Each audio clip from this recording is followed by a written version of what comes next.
Assalamualaikum warahmatullahi wabarakatuh.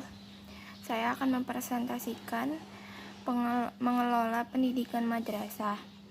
Saya Syahdina Alifia Fasya, NIM A320190188, dan dua teman saya, Rinda Maharani Heriana, NIM A320190190, dan Delvia Rafmelda Gosen, NIM A320190200. Idoskop pendidikan madrasah.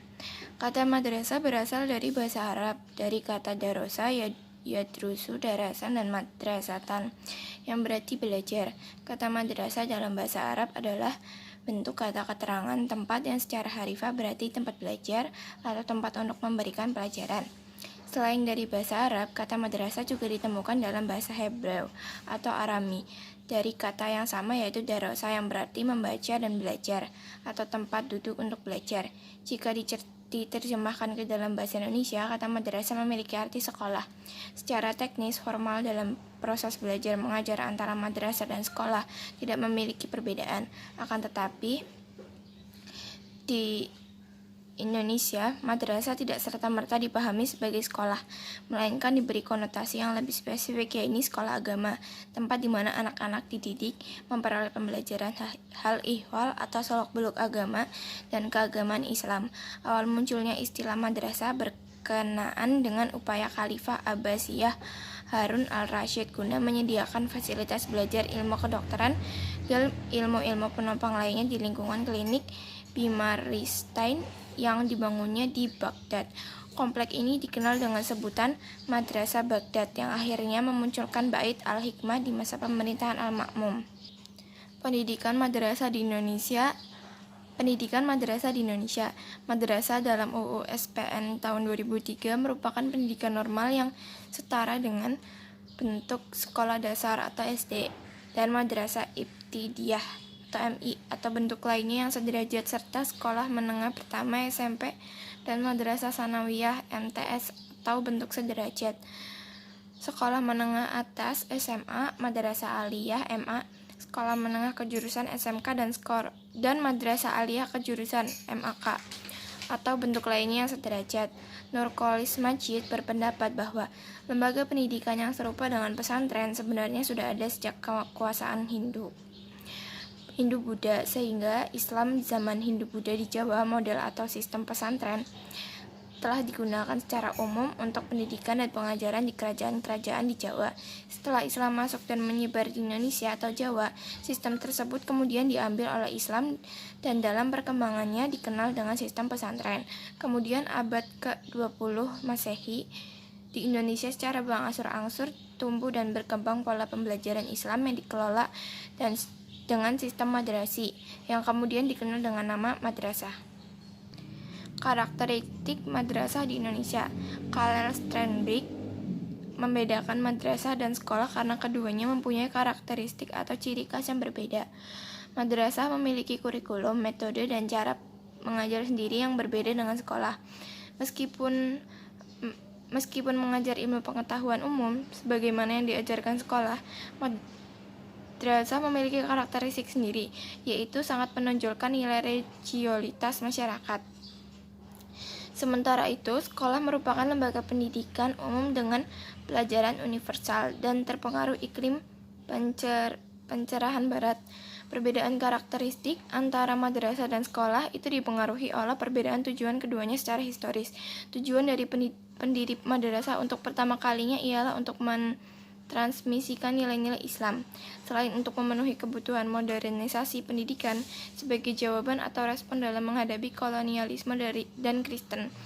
Di samping untuk mencegah memudarnya semangat keagamaan penduduk akibat meluasnya lembaga pendidikan Belanda itu, disahkannya UU SPN nomor 20 tahun 2003 sebagai ganti UU SPN nomor 22 tahun 1989, menjadikan madrasah sebagai bagian integral dari sistem pendidikan nasional di bawah pembinaan Departemen Agama. Lembaga pendidikan madrasah telah tumbuh dan berkembang sehingga menjadi bagian dari budaya Indonesia. Perkembangan pendidikan madrasah dikaji menjadi 4 masa, yaitu 1. Madrasah masa prakemerdekaan. Pendidikan Islam pada masa prakemerdekaan memunculkan 2 bentuk reaksi. Pertama yaitu pasif defensif, yang berwujud pada pendirian pesantren-pesantren yang terletak jauh dari pusat-pusat kota dan pemerintahan. Kedua, aktif progresif. Bentuk reaksi ini berupa tumbuh dan berkembangnya sekolah Islam atau madrasah. Dua, madrasah pada masa Orde Lama. Perkembangan pendidikan Islam pada masa Orde Lama erat terkait dengan peran Departemen Agama yang secara intensif memperjuangkan politik pendidikan Islam.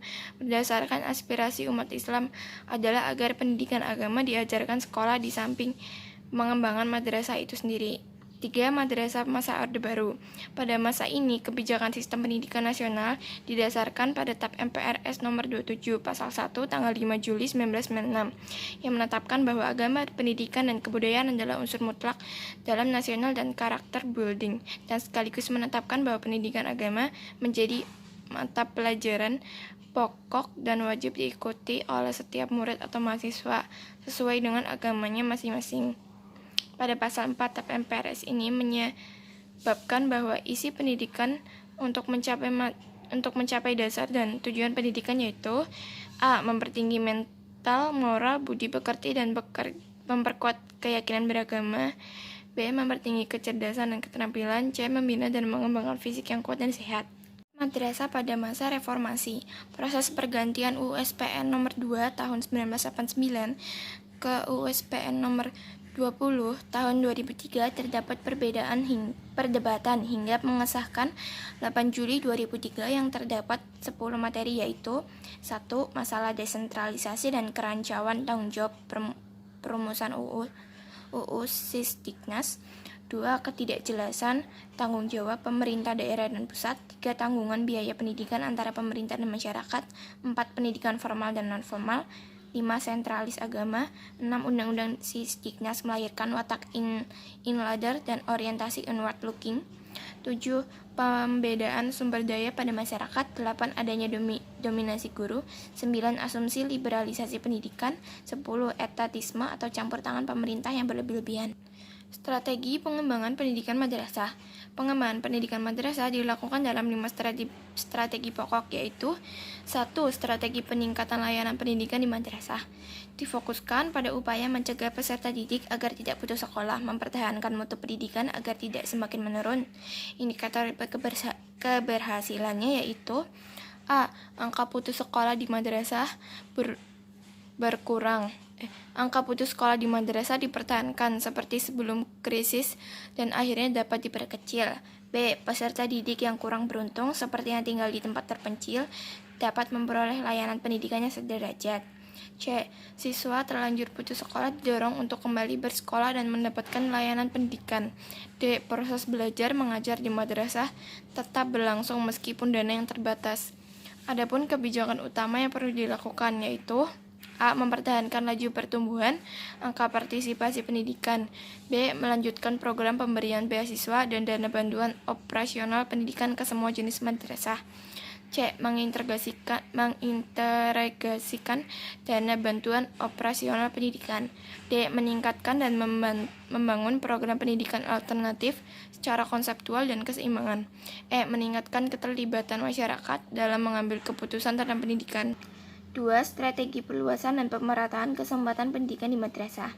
Strategi ini terfokus pada program wajib belajar pendidikan dasar, wajib Dikdas 9 tahun dengan indikator keberhasilannya yaitu A. Mayoritas penduduk berpendudukan minimal MTS atau SMP, dan partisipasi pendidikan meningkat yang ditunjukkan dengan APK pada jenis jenjang dan jenis madrasah, meningkatkan budaya belajar yang ditunjuk dengan meningkatnya angka melak huruf.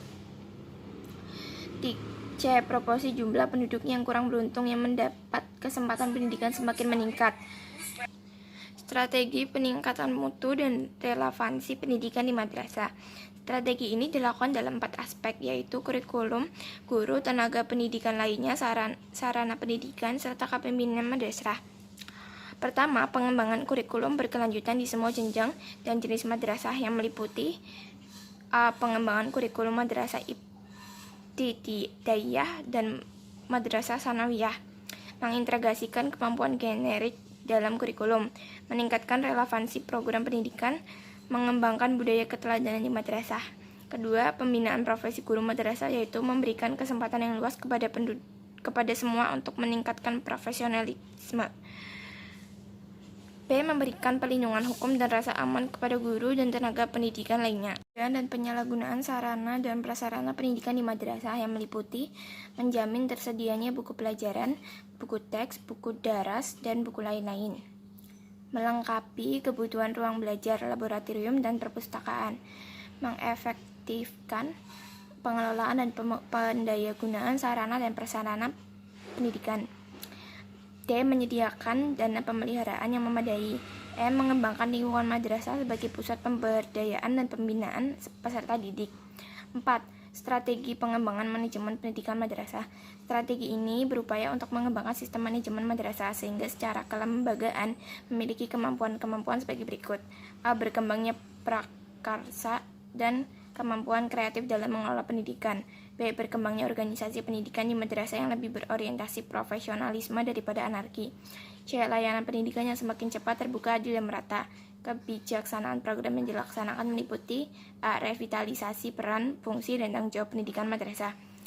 B. Mengembangkan sistem perencanaan regional dan lokal di tingkat satuan pendudukan. C. Meningkatkan partisipasi masyarakat melalui pembentukan majelis madrasah. D. Pemberdayaan personil madrasah yang didukung oleh aparat yang bersih. E. Melakukan kajian pengembangan madrasah yang didasarkan Undang-Undang Sistem Pendidikan Nasional. 5. Strategi pemberdayaan kelembagaan madrasah.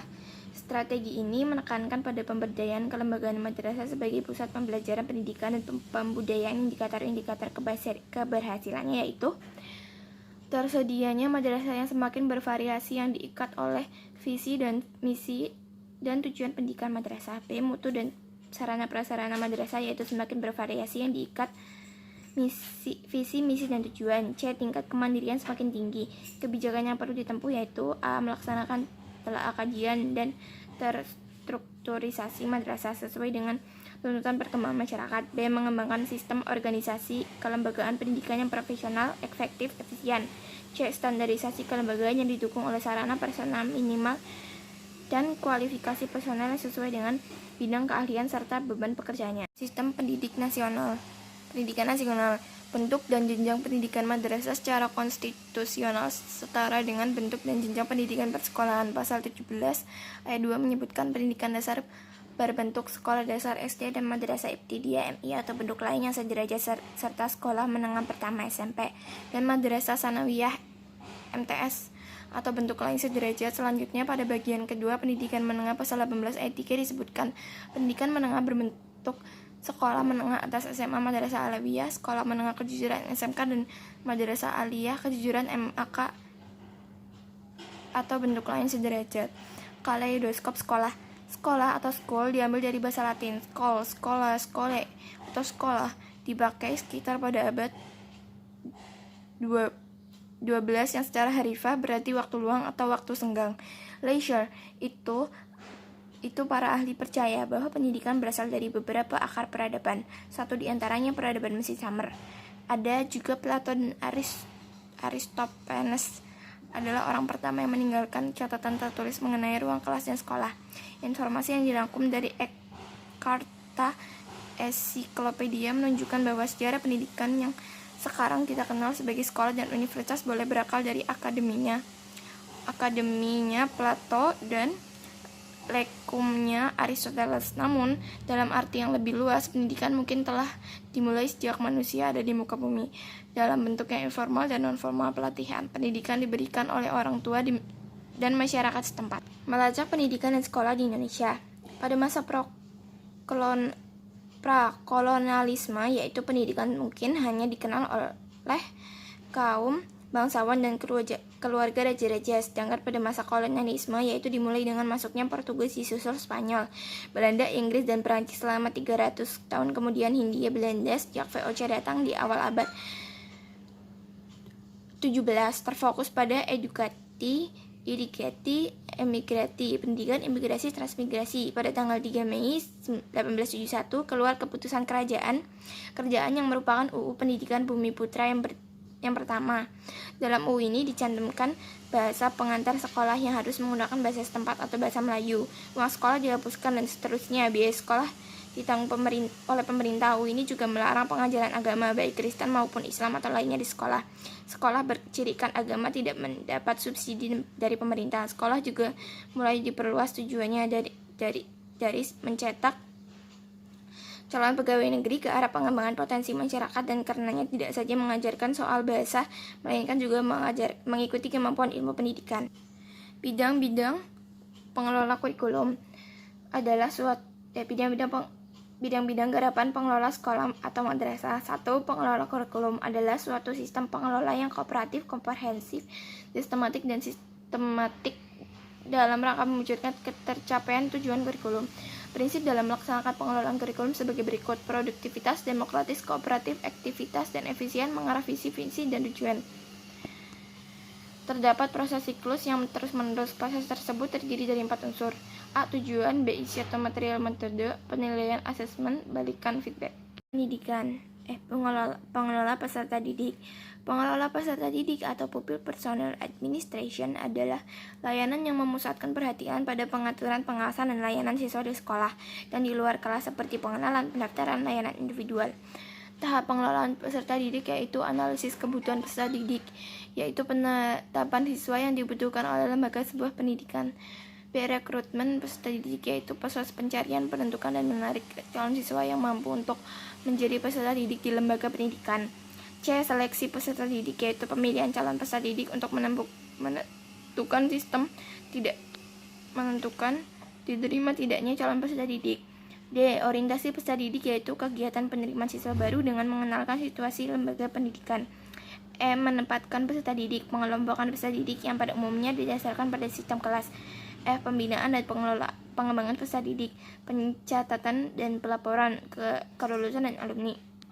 Tujuan pembinaan: mengembangkan potensi siswa secara optimal dan terpadu yang meliputi bakat, minat, dan kreativitas, memantapkan kepribadian siswa, mengaktualisasi potensi siswa, menyiapkan siswa agar menjadi masyarakat yang berakhlak mulia. 3. Mengelola pendidikan dan tenaga kependidikan. Manajemen pendidik dan tenaga kependidikan adalah aktivitas yang harus dilakukan, mulai dari masuknya tenaga pendidik dan kependidikan ke dalam organisasi, melalui proses perencanaan SDM, perekrutan, seleksi, penempatan, pemberian kompensasi, penghargaan pendidik, dan latihan atau pengembangan pemberhentian. Sesuai fungsinya, pendidik dan tenaga pendidikan berkewajiban menciptakan suasana pendidikan yang bermakna, menyenangkan, kreatif, dinamis, dan dialogis, mempunyai komitmen secara profesional untuk meningkatkan mutu pendidikan, memberi teladan, dan menjaga nama baik lembaga, profesi, dan kedudukan. Proses pengelola pendidik dan tenaga kependidikan meliputi langkah sebagai berikut. Pengelola keuangan. Pengertian lain dari pembiayaan pendidikan merupakan jumlah yang dihasilkan dan dibelanjakan untuk berbagai keperluan penyelenggara pendidikan yang mencakup gaji guru, peningkatan profesi guru, pendapat sarana pembelajaran, perbaikan ruangan, pengadaan peralatan, pengadaan alat-alat dan buku pelajaran, dan alat tulis kantor, kegiatan ekstrakurikuler, kegiatan pengelola pendidikan, supervisi pendidikan. Pembiayaan pendidikan dalam Sistem Pendidikan Nasional PP Nomor 48 Tahun 2008 tentang pendanaan pendidikan. Biaya pendidikan terdiri dari investasi, operasi pendidikan, beasiswa. Biaya personalia terdiri dari gaji pokok pegawai, tunjangan yang melekat pada gaji pegawai satuan pendidikan, tunjangan struktural, fungsional atau subsidi tunjangan fungsional, profesi guru dan dosen, khusus bagi guru dan dosen, tambahan bagi guru dan dosen, maslahan tambahan bagi guru dan dosen, tunjangan kehormatan bagi dosen memiliki jabatan guru besar atau profesor. B. Biaya penyelenggaraan pengelolaan pendidikan terdiri dari biaya investasi lahan pendidikan dan biaya investasi selain lahan pendidikan. Biaya operasi yang terdiri atas biaya personalia dan biaya non personalia, biaya pribadi cara didik. 5. Pengelolaan sarana prasarana pendidikan. Kegiatan menata mulai dari perencanaan, kebutuhan, pengadaan, investasi, penyimpanan, pemeliharaan, penggunaan, dan penghapusan, serta penataan lahan, bangunan perlengkapan dan perabotan madrasah tepat guna dan tepat sasaran. Ya, berikut ini tabelnya. 6. Pengelolaan hubungan sekolah atau madrasah dengan masyarakat. Kerjasama sekolah dengan masyarakat adalah semua bentuk kegiatan bersama yang langsung atau tidak langsung bermanfaat bagi kedua belah pihak. Unsur-unsur masyarakat yang dapat menjalin kerjasama dalam pendidik. Di antaranya orang tua siswa, warga, dan lembaga masyarakat sekitar sekolah, tokoh masyarakat, lembaga agama, organisasi kemasyarakatan, pemerintah setempat, petugas keamanan dan ketertiban, sesama lembaga sekolah, pengusaha, pedagang, dan industri. Asas yang menjadi landasan melaksanakan kegiatan kerjasama antara lembaga sekolah dan unsur-unsur masyarakat yaitu A. Asas manfaat, B. Asas gotong royong, C. Asas birokrasi. Sekian presentasi dari kelompok kami, kurang lebihnya mohon maaf. Wassalamualaikum warahmatullahi wabarakatuh.